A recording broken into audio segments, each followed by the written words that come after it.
2월 6일 정치권의 뜨거운 말말말 강하랑의 정치톡 시작하겠습니다. 자, 오늘의 첫 번째 정치톡은 바로 영린입니다. 홍준표 대구시장이 안철수 국민의힘 당대표 후보를 향해서 비판을 쏟아냈습니다. 최근 안 후보가 윤 대통령과 자신을 지칭해서 윤한연대라는 표현을 써서 논란이 됐죠. 이를 두고 홍준표 시장은 영린을 건드린 것이라고 평가했습니다. 영린은요, 용의 목 아래 거꾸로 붙어있는 비늘이란 뜻으로 권력자의 노여움을 비유한 표현입니다. 윤한연대를 거론해서 대통령의 노여움을 샀단 건데요. 대통령실도 강한 불쾌감을 드러냈죠. 이진복 대통령실 정무수석은 이례적으로 국회를 찾아 안 후보를 공개 비판했습니다. 대통령과 당대표 후보는 동격이 될 수 없다고 지적을 하면서 선거에 대통령을 끌어들이려는 안 후보의 불순한 의도라고 못 박았습니다. 대통령실과 공개 충돌하는 양상이 빚어지자 안 후보는 윤한연대와 윤핵관 표현을 쓰지 않겠다고 밝혔습니다. 단일화 때 그리고 또 인수위원장 때 쓰던 이야기 나쁜 표현이라고 그렇게 생각하신다면 저는 쓰지 않을 사실 제가 전혀 그런 의도가 없었습니다. 그렇게 생각하실 줄도 사실은 제가 몰랐었죠. 공개 일정을 중단하고 숨고르기에 들어간 안철수 의원.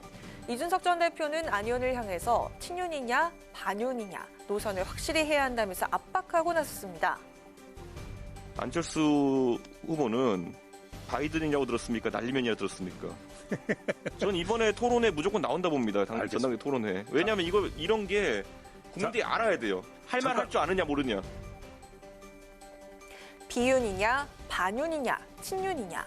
차기 당대표를 뽑아야 하는 전당대회가 윤심 대결에만 매몰돼 있다는 비판이 당 안팎에서 터져나오고 있습니다.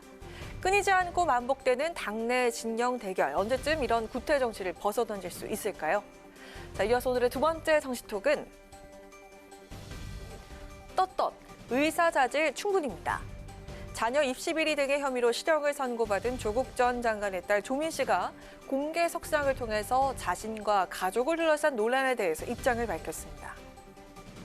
지난 4년간 조국 전 장관의 딸로만 살아왔는데 오늘 아버지가 실형을 받으시는 거를 지켜보면서 나는 떳떳하지 못한가?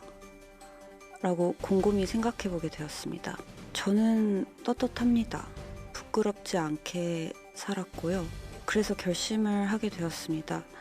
이제 조국 전 장관의 딸이 아니라 조민으로 당당하게 숨지 않고 살고 싶다.